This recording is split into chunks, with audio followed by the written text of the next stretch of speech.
This is the Deaf Blind Potter Show, and my name is Calvin Crosby, and I am the Deaf Blind Potter. And if you're here to live beyond your challenges, you're at the right spot. So let's go on this journey and live beyond our challenges.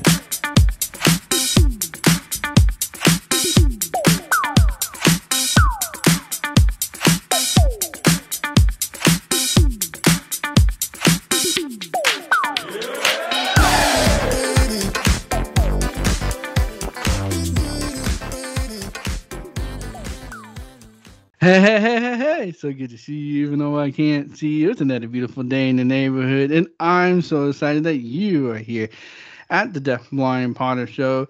And I got a really fun guest today, because honestly, she glue.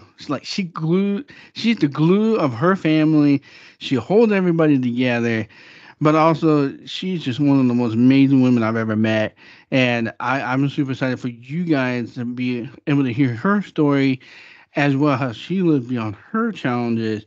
And what is this month? It's the Mother's Day series. And so, obviously, we're continuing that trend, mothers and their stories and how they live beyond their challenges. And I think today, we've heard a little bits and pieces of this story in previous months. But the thing is, like I said, she is this lady is the glue of this family, and I think what I'm excited about is to dive into the back end of her life as well as her family. Because what you're gonna find today, it is this lady. She has a heart for her kids, but she has a heart to change the world and have them see the world in a whole different way. And that's what's most beautiful thing about Monica Harding. Well, Monica, welcome to the Deafblind Potter Show. Thank you, Kelvin. It's great to be here. I'm glad we get to be able to do this, and I'm excited that we get to go on this journey. And if you haven't, if you recognize the Harding name, I've interviewed the daughters. I've also interviewed Monica's husband as well, Aaron Harding, and I'm excited to dive into your story, Monica, and have people experience from your perspective as a mom. So let's start off this way. How many kids do you got? I have three adult children now. Jackson is considered an adult. Oh my governor. Hmm. Isn't that crazy? I mean, Crazy. okay, so well, there are going to be hits and bits of me starting my Deafblind Potter career is because of the Harding family. So if I drop Deafblind Potter things, because when Jackson and I were working together, he was only 15. Yes. and it was wild. It was a wild time, fun time, but wild. And let's just pick up from when. So you had your first two girls are the oldest, and then you Yes. had Jackson, and kind of paint the scene for everybody. What was life like before Jackson came into you guys' life? Do you remember those days, or is it kind of all blurry? Oh no, I remember them vividly. And I was super proud. We had two daughters, Natalie and Michaela, and they were 3 years apart. And the four of us were just living life as a military family. But we were just super involved, and I loved my passion was to be a mom. First of all, I wanted Mhm. to be a mom even though I had my education taken care of. I wanted to be a stay-at-home mom, and I just really wanted to make sure that I was there for them. Yeah, going into school, after school, doing doing their sports with them, and being and enjoying being a mom and a wife. Yeah. Um, and at the time, Aaron was in the military, active duty, and so we would team up, and we made a great team. And when Dad was gone, we knew rally together, and it was the three of us. And when Dad was home, it was the four of us. So Mhm. um, just loved every part of being a mom, and just we did a lot of traveling because Aaron was active duty. So whether it took him East Coast, West Coast, we were in it for the ride and enjoyed it to the fullest.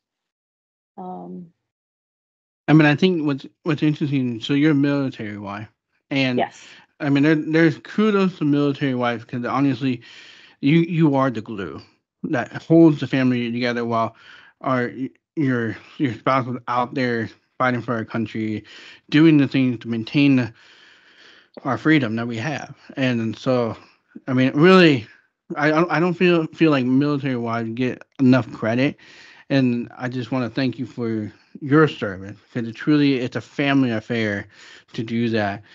And so basically, so your girls are about 3 years apart, and then Jackson comes as your youngest son who comes into your life. And how what's the age difference between Jackson and Michaela? they are 4 years, and Okay. then Jackson and Natalie are 7 years apart. Okay. So why are we holding off on Jackson? Why don't we kind of help everybody understand what is Jackson's story and why did it I wouldn't say given being around your family, I didn't think it transformed your family's life. It made your family stronger. I truly Exactly. that's Yeah. what I see it as. And so kind of position everybody like so what did Jackson bring to your family when he was born? So Jackson was born on the East Coast in North Carolina, and so Natalie was 7, Michaela was 4, and we were just enjoying living in the South, and that just slow kind of whimsical Hmm. North Carolina, Hmm. um, that real friendly. Yeah, that it's such a contrast living like in the DC area or even Hmm. on the West Coast. But Jackson was born. I had 0 complications during pregnancy, and he, did I did deliver very close to exceeding full term. He was a big baby, and Hmm. he was born, and he had a traumatic birth because he was so large. His umbilical cord was wrapped around 3 times, and he was a large baby, and he was stuck in the birth canal. So coming out, they did fracture his clavicle, Hmm. but it was because he was so large. Yeah. So stay tuned. When we come back, we're gonna pick up this journey. I want to tell you about my podcast, the Perseverance Podcast, where you as an individual can hear individuals persevere through their challenges that they have faced in their life. For example, the most famous Chippendale stripper and the #1 porn star in the world literally transformed his life and now is rescuing people from this industry and helping them find purpose in their life. Also, Casey Marsh, where she had a baby born without a brain and how she went through that grieving process. And lastly, one that's really fascinating is about Spencer Renfro, where he died and came back to life after driving 140 miles an hour. But when he died, he didn't come back alive the same. So you gotta go check out the Perseverance Podcast at perseverancepodcast.com and hear these stories and how people persevered through their challenges. Like I always say, go live beyond your challenges and go to perseverancepodcast.com.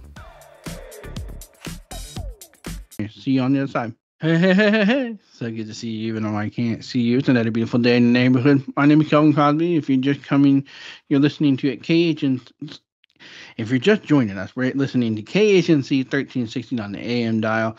And I got an amazing guest today. I got Monica Harding here, and we're diving into Monica's youngest son and If you haven't listened to the first part, Monica has three kids, two daughters and one son, and married to an amazing man. If you haven't heard their story, they're in the archive.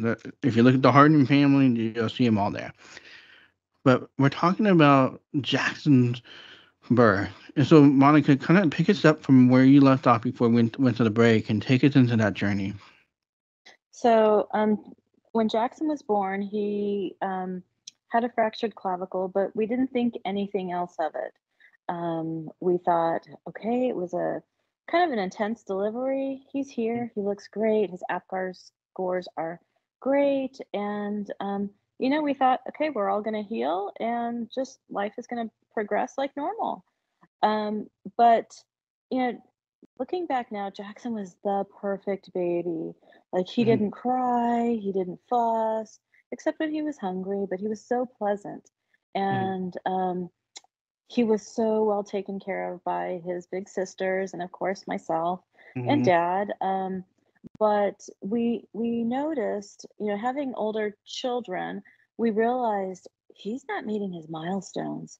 There's something going on, and we mm-hmm, thought, And his doctors were they saw this way farther ahead than we did.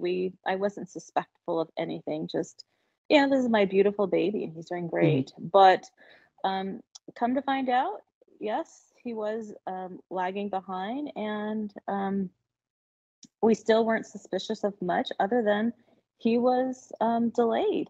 And that was okay. I thought in my head, well, it's okay. He's a boy, and we're going to get him caught up with physical therapy, mm-hmm. occupational therapy, and later it was speech therapy.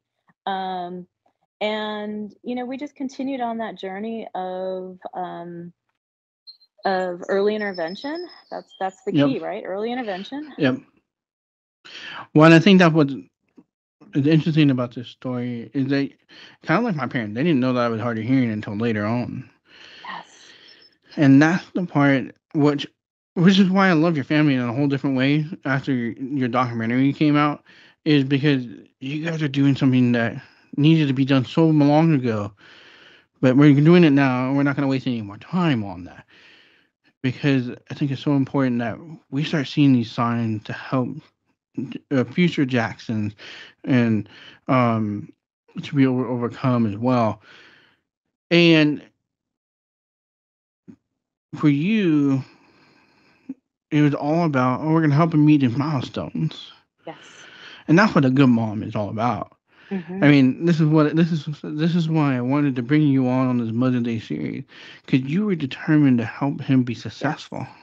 Yes. So, kind of take us on the next kind of like 2 to 3 years in this journey, Okay. as you're trying to help him try to really like, oh, we're progressing, we're making progress, but we're not. Like, Yeah. things are. So, kind of tell us that journey as you're nurturing him, you're going through that process and journeying through that process. So our lives, or in particular my life, really, I spent a ton of time in and out of therapy offices with Jackson, just in that waiting area.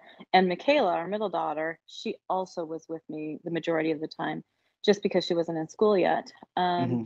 But I was checking every single box, what the doctor said, um, everything that they had in line with, okay, you need to do this, you need to do that, and things still weren't falling in order, Hmm. and they weren't following that plan, that book, and you know, fast forward, we started seeing some weird neurological issues that we didn't realize were neurological issues, Hmm. but he started having seizures, Mm. and that again was kind of a red flag. We're like, Yeah. okay, well, why is he having these seizures? And it's okay. We said we're going to continue this path, and fast forward after being in therapies and now on an anti-epileptic drug, we hit 6 7 years old, and we're offered genetic testing, Hmm. and we said, what's that going to help us with? Okay. um it might give us an answer, it might not. Okay, we're just going to continue with our therapies. So we Hmm. continued, whereas even though we were continuing making tiny baby little strides, we would still progress. Um, Mhm. Never really vocally. Jackson is still nonverbal. Has a few words, has a few sounds, and Kelvin, you're familiar with his sounds. Yep. Yep. Um, but we never were able to get caught up. Um, and that was okay. We just said, Mhm. "This is what it is. This is our journey, and we're just gonna continue as is." But it wasn't until 2015, when he was close to 10, we said, "Let's do one more round of genetic testing." Mhm. Science has gotten amazing. It's progressed so far. There's so many new diseases being, just found just being found, and the genetic panel was growing. Mhm. And it was in 2015 when we got that diagnosis of a rare genetic de novo, Syngap 1. Mhm. And I will never forget that day when it came back and Aaron said, Syngap 1. That's his his problem. That Mhm. is his challenge. And I thought, yes, I was elated. I was over the moon because we had an answer. We had searched, we had done so much. I was actually excited to finally have, a name that I could point all these problems to. It Mhm. didn't change. It didn't change Yeah. much. It didn't change our therapies. It just made us want to, just to continue this journey, and and we had other people to rally us for the first Yeah. time. Well, what's interesting is, and honestly, I'm not going to get into some of the details in the documentary because honestly, if you haven't seen it, you need to go check it out. Okay, it'll be in the description, in the YouTube description, also on deafblindpotter.com, deafblindpottershow.com. Sorry, and that way you can get all the details there. Because what's interesting about this journey, and this is something that I really started resonating with because we didn't know that I had Usher syndrome type 2 until I was 13. Mhm. And until my eyes had deteriorated to the point where I had no more night vision. And it was interesting. And then I didn't get DNA or gene tested until I was, I think, 20, Yes. 19 or 20. And that's when they said, oh no, you got this type of Usher syndrome type 2 and it's this type of retinitis pigmentosa. And so I'm like, oh, I might be able to get my vision back one day. Woohoo! Like that'd be kind of fun. But Mhm. and what was interesting in me learning more about this, but let's step back. But we'll dive in the next segment on what I really learned through what you guys have done. But I want to go through what did you have to do to start meeting Jackson's needs in a different way? And what did you start really seeing as a mom? Like, how can I meet Jackson's needs, where he's at his abilities, and to help him keep progressing in his abilities? Like, where, like, that's the part that to me is just so beautiful to see and it's so beautiful to be a part of. When I was a part of the I wish I was still a part of the whole family, but schedule Mhm. all that stuff. I miss Mhm. you guys a lot. uh Mhm. but it but during that I got to see this, and I kind of want people to kind Yeah. of describe like how what are the things that you started doing to instill in your family to help them start working with Jackson, and Jackson starting to be able to work with your other with the girls and just be part of the family. It's not something that we had to, teach or talk about. Mhm, We just did it. We just mhm, rallied together again, and I don't know if this is the military, in us, or what it is, but and I feel so fortunate that our girls did just pick up those pieces where I wasn't able to because Aaron was gone, for example, mhm, and possibly we didn't have family around. But we knew so long ago that this was Jackson. This was mhm, going to be him. we sure, we can continue to do various therapies and make some baby steps, but this is Jackson. Hmm. We never counted on when Jackson's going to speak. We never counted on when Jackson's going to run, etc. We just continued as is, and as a family we just worked through it. And we've always had therapists in our house. Our therapists are like family. You've seen that, Kelvin. Hmm. Yep. um, and there has come points when I was tired, though. I was exhausted from being in and out of therapy offices, and I saw that in Jackson too. Hmm. And we did have to cut back on various therapies because in the end he's a boy. He Hmm. was a child, a teenager, adolescent teenager. He still is very much like you and I. Hmm. And I had to give him a break. I had to give myself a break. And um, I didn't ever feel like I needed permission. I just could Hmm. see it in him then that, okay, if he's not excited about doing therapies, we all need a break, just like you and I. Hmm. So, with the girls and Aaron, we just jumped in it together, and we knew Jackson's going to need help regardless of what he is doing, whether he's trying to feed himself, whether he's trying to climb up a step stool. He's always going to need that help, and we were just always aware of that. And Hmm. that's why, again, I feel so fortunate that our girls just did it. I didn't have Yeah. to ask. They just knew, and that's their compassion in Hmm. them, and their patience, that this is their little brother. They're gonna help him. Yeah. So, yeah, I can't say that there was ever that, "Okay, guys, we need to rally behind Jackson because, yeah, Syngap won now." We just Yep. did it. Yep. Well, and I think, and I apologize to everybody. My piece flopped. It Oh, didn't turn out well. The clay is super wet, but I was making a pot. That's what I was making. But one of the things that I wanted to kind of dive into regards to this is how your girls have rallied around you and rallied around Jackson and this whole beautiful relationship, because honestly it's an impressive thing to watch, and you don't necessarily see this in a lot of families.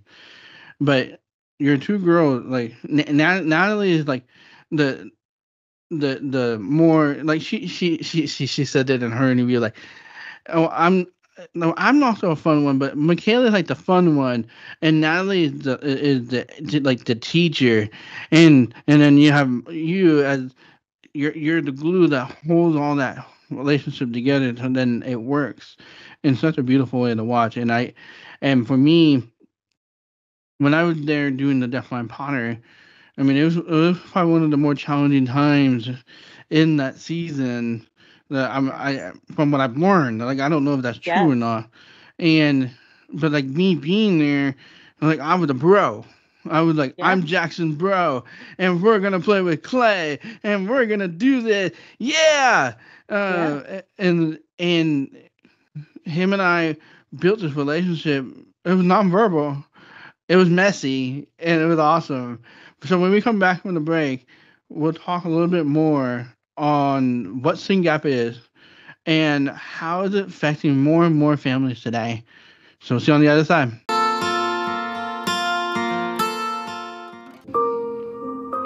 Have you ever wondered, without your vision, how you would cross the street?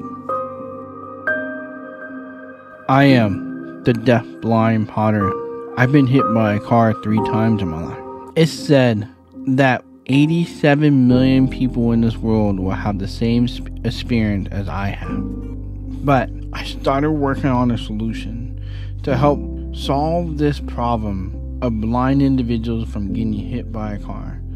It's not a perfect solution, but it's a solution that allows you to see me from 100 yards away.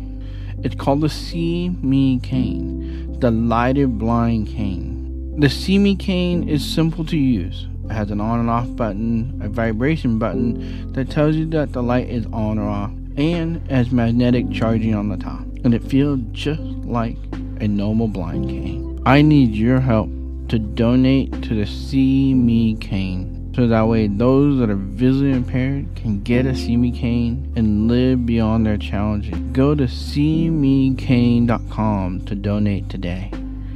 Like I always say, go live beyond your challenges. Hey, hey, hey, hey, hey. So good to see you, even though I can't see you. It's another beautiful day in the neighborhood. You're probably wondering, where's my piece at?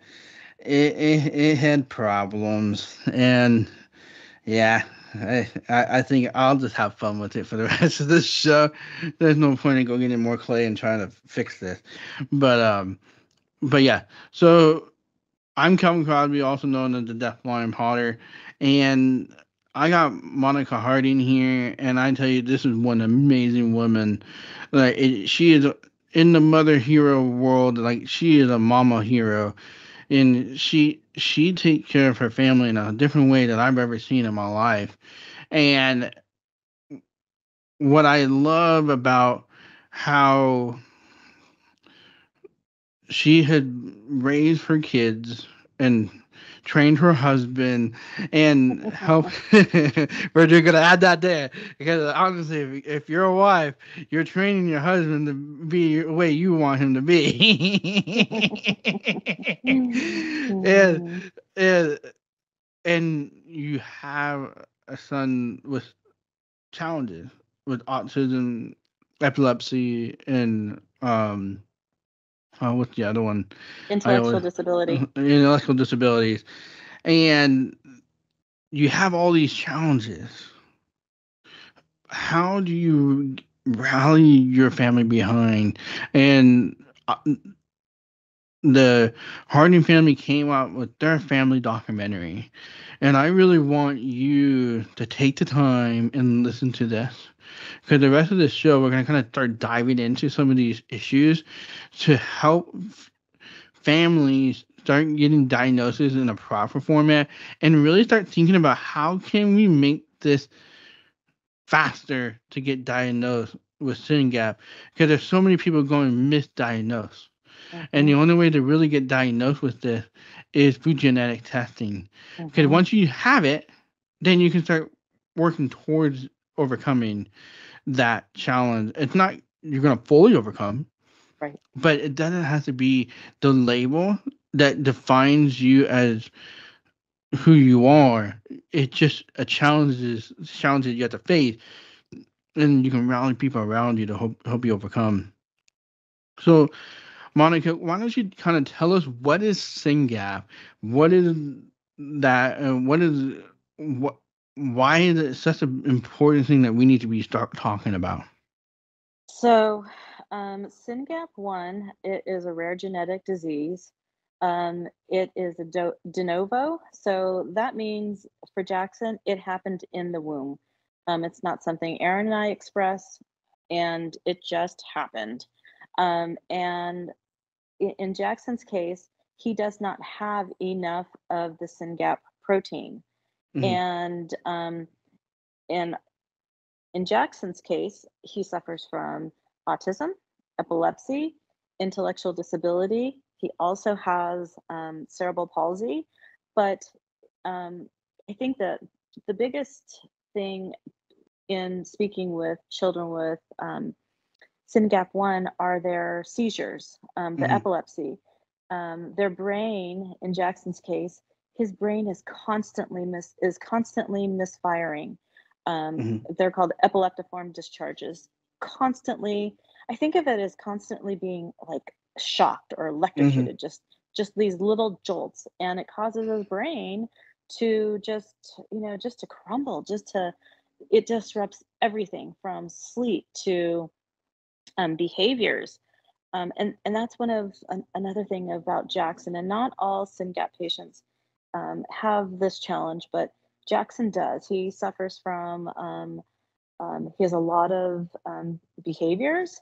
Um, and, Calvin, that's when you came into our life Hmm. when in some of our darkest days, you know, during the pandemic was us trying to um, really help Jackson and understand why we were, you know, in lockdown, dealing Mhm. with COVID, and it was he was just, you know, he's nonverbal, so he wasn't able to Yeah. explain or express his frustrations as to why am I here? Why has my Mhm. life been completely disrupted? Um, but anyways, the and that's when you were there by our side, and we, you know, with you coming in, we were able to pour some of Jackson's energy into pottery, Mhm. and into also having that relationship with you. Um, but I think I've been sidetracked here, Kelvin. I'm sorry. No, you're good. I mean, we're going down this journey of like some of the hardest times that you guys had. Like for Jackson and I to really build a relationship that we had nonverbal. It was Yes. a messy situation, and it was fun. Like it was truly fun to be able to be a part of this journey. I mean, so I'll never forget. But like he was on one of those beelines, and I was in the way, and I was like, Yes. "Who is he?" I'm like, and I Yeah. barely like I feel the wind of him, and I'm like, and he stopped like, "I'm not Yes. beelining him today," and he, No. he just turned Yes. around and went the other way, and I was like, "Whew, that was a close one." Yes. No, and, that is so true. I will never forget that. He was very yes. Um, and but I knew that by being in the presence, just I mean, yes, we had the challenges, yes. but I knew that just being there, it was healing for him. But as it was healing for me too, because I needed to heal through clay, but as well, just being able to be a friend to him and be Yes. like, hey, here's Durango, my second guide dog. Yes. Here's a person with disability that's doing things too, and you can do the same, and let's do it together. And that was what was so cool. And yeah, I mean, there were times I couldn't come over because it was so challenging, but at the same time, it was okay. It was okay. Mhm. And Mm. that's the part that I really found really incredible with you is you constantly were able to adapt Yes. to Jackson, and the Yes. girls were there strategizing and working with you guys with the therapist to best accommodate. And there was times where you guys were like, we need to stop therapy. Mhm. We need to just be a family. Yes. And that was probably the most incredible thing to see is the girls coming along, Aaron coming along, and you guys just being a family. Yeah. I call it. I mean, would you say it was chaos? But it was in some ways chaos was great joy, Yes. and to me, it was something that I was like, okay, it's going to be okay. Mhm. And so, kind of explain some of the challenges that you guys face with Syngap. And well, here we come against another break, but we're gonna get on the other side, and we'll dive into some of these challenges, and then we're also Mhm. gonna get into how do you navigate this in the future and where you can find all the information. See you on the other side. I want to tell you about deafblindpotter.com.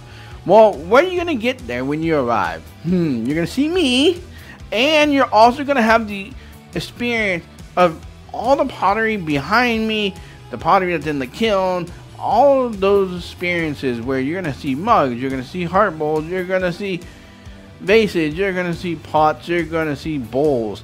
And you can go ahead and purchase it there, and I'm going to get it to you as soon as I can. So that way you can have the experience of feeling the tactile experience of a deaf-blind potter piece. Did you know those 3 rings on every piece of mine? The first ring represents joy. The second ring represents the perseverance that you're going to have to face in your life. And third is the character that you have to build when you find joy in your pain. And the whole piece is your hope to keep moving forward. Like I always say, go live beyond your challenges, because that's exactly what I want you to do when you have the tactile experience, when you feel a deafblind Potter piece. So go to deafblindpotter.com and get your deafblind Potter pieces today. And while you're there, if you want a shirt, hat, or hoodie, you can also get Deafblind Potter merch there as well. Like I always say, go live beyond your challenges, and I'll see you just in a second.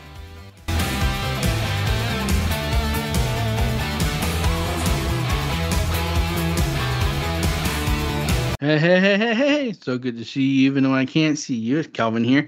And I got Monica Harding here, and we're talking about Jaxon and his challenges with Syngap.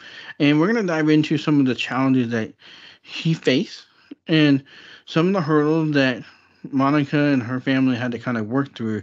So, can kind of tell us a little bit about that, Monica? So Jaxon has global delays. So that means that his fine motor skills are delayed, his gross motor skills. He doesn't have a voice, so he's Mm-hmm. pretty much nonverbal. And then also his whole mind is his brain is delayed. He's got that cognitive disability. And we've been able to, Jackson, I don't know if there'll ever be that magic drug that Mm-hmm. cures Syngap 1. Mm-hmm. Um, but we've always accepted this is Jackson, Mm-hmm. and we just, continue to try to meet him where he's at, and to prevent regression. But he needs 24-hour support and Yep. care. And he will always need that. He will never live dependently. I'm sorry, he will always live dependently. He will always need 24/7 help, whether it be Mm-hmm. from just a regular person, or Mm-hmm. whether it be from an LVN. So yeah, Jackson has been hit tremendously, but Jackson's also enjoying and living his best life. Mm-hmm. Just because he does have these challenges doesn't mean that we're not out there exploring. San Diego. We Yeah. are out and about. Oh man, you guys are out and about. That's for sure. I mean, Yes. some of the crazy things you guys do is I wouldn't even do that. It's so awesome to watch. I mean, Yeah. if you guys want entertainment, you gotta follow the Harding on social media, because you're gonna find them in the ocean. You're gonna find them chasing bikes with Jackson on it, and him Hmm. just doing his laugh. His laugh is so good. It's one of the best laughs out there. It is. And it's loud, it's clappy, it's your Hmm. whole body in there, and it truly is something. It is awesome, and um, and I agree. He is living his best life, He is. He is. and because honestly, it comes down to you, Monica. It comes down to you, because you are the glue of your family, Oh, thank you, Calvin. and you you trained your husband. You gay allowed your girls to learn food. I mean, now your middle daughter, Michaela, is working Hmm. on becoming a nurse in Yeah. this kind of field, and your oldest daughter is starting to bring education to awareness for siblings that are in this. Yes. I mean, because they seen the beauty of how Jackson's having his best life. Hmm. And I can't wait to see what it becomes to. On the one of these days, that he's gonna go into my school, and we're gonna make Hmm. little soap bowls together, and we're gonna sell them for like $100. Well, who knows? We'll see. Hmm. And it'll provide him the best care and the best resource he could ever have. And that's why. this story, I wanted people to experience your story. And if you can talk to some moms today that have individuals with disabilities, especially with intellectual disability, because it Mhm. isn't easy. By no means it is easy. But would be some advice that you would provide these moms to say, yeah, you have this child with a disability, with this intellectual disability, but what would you say to help them keep moving forward to give their son or daughter the best life? I think that's exactly it, is you have to keep moving forward. Um, you can't lay stagnant. You can't Yes, you do have to grieve what your child what you were expecting your child to be. Hmm. Um, but once you have grieved, and what is that time period? Who knows? Hmm. Because I think that there's always going to be grieving about this, that, and another thing with Hmm. our child because they struggle so much. However, you've got to continue going and you've got to push through it. And you can't live within your four walls. Hmm. You've got to be out there. You have to be out there, especially in community. Um, Hmm. y- you know, y- we're only alive so long, right? Hmm. Um, what's going to happen to our child with that intellectual disability or, um, impairment? Hmm. We're going to depend on we're going to depend on their peers, their siblings, their community. So that's what keeps us going is um, we can't stay home. We can't Hmm. stay home, and nor would Jackson allow us to. But we have to be out in community and enjoying our life, and people need to get used to people like Jackson. Yeah. It's no different from him having green hair or blue hair, even though they're used to seeing blondes, brunettes, and dark hair. Yeah. He's is he different? Sure, he's different, but this is what we need to focus on is allowing that acceptance and that compassion towards others, whether Hmm. regardless of their difference, right? Hmm. Um, I agree. so yeah, so that parent who is mourning their child that they may not grow up to be college educated or diploma bound or whatever it is. Um, they need to continue. They need to Yeah. continue to and they need to continue to support their child in ways that will help their child be most successful in life. Hmm. Um, like I've said, Jackson will forever be dependent on Yeah. outside help, and that's Yeah. okay. Um, Yeah. So stay tuned when we come back. We're gonna tell you where you can find the documentary, and we're gonna wrap up our show. So we'll see you on the other side.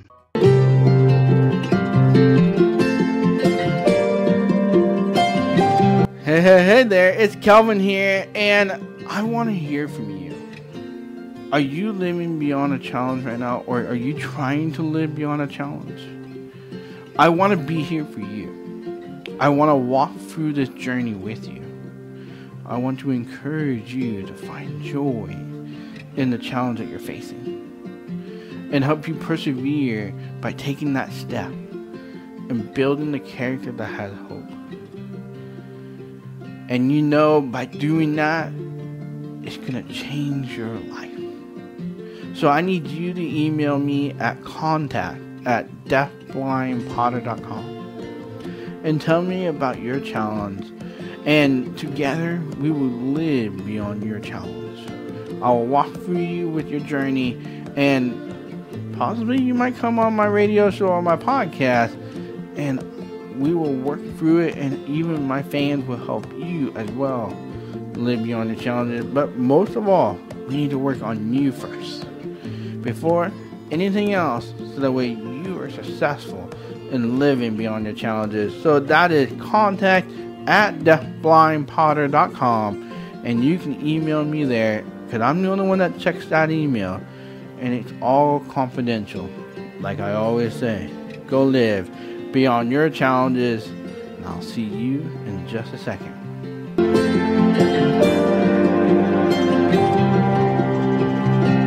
Hey, it's Kelvin here. So I got Aaron Harding, not Aaron.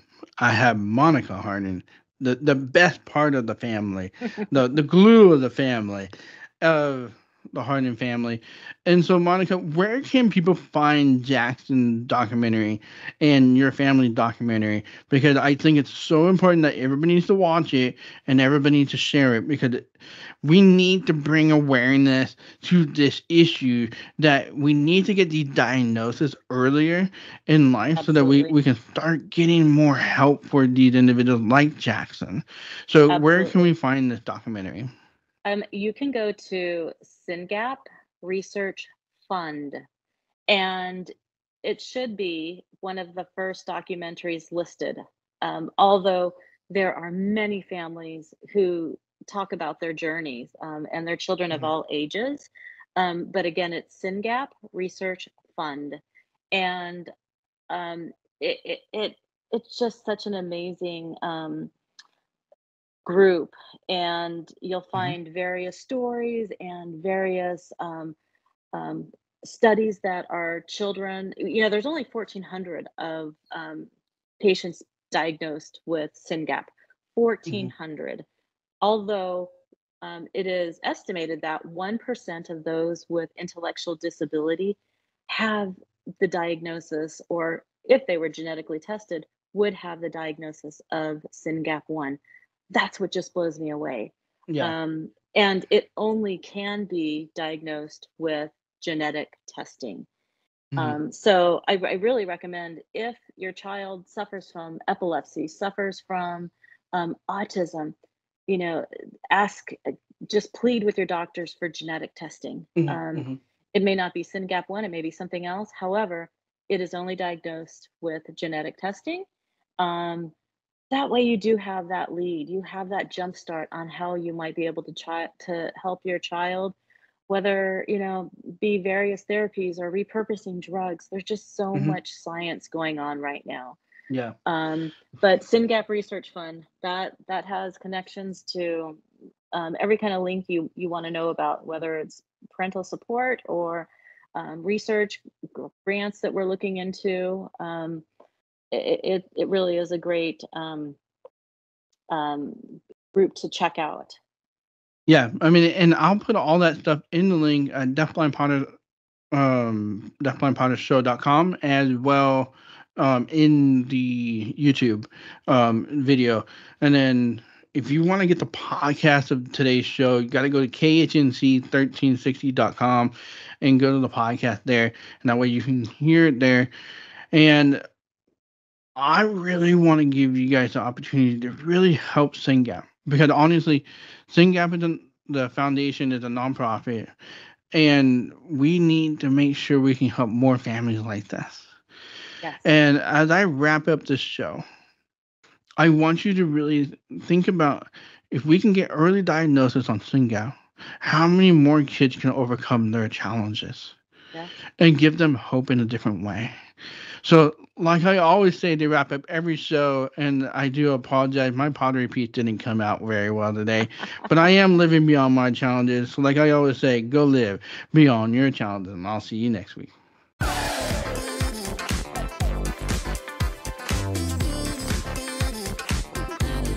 That wraps up the Deaf Blind Potter Show. Thanks for joining me, and share this video and encourage somebody to live beyond their challenges, so that way we all can persevere through the struggles of life and overcome the challenges and have hope to live beyond our challenges. I'll see you next time.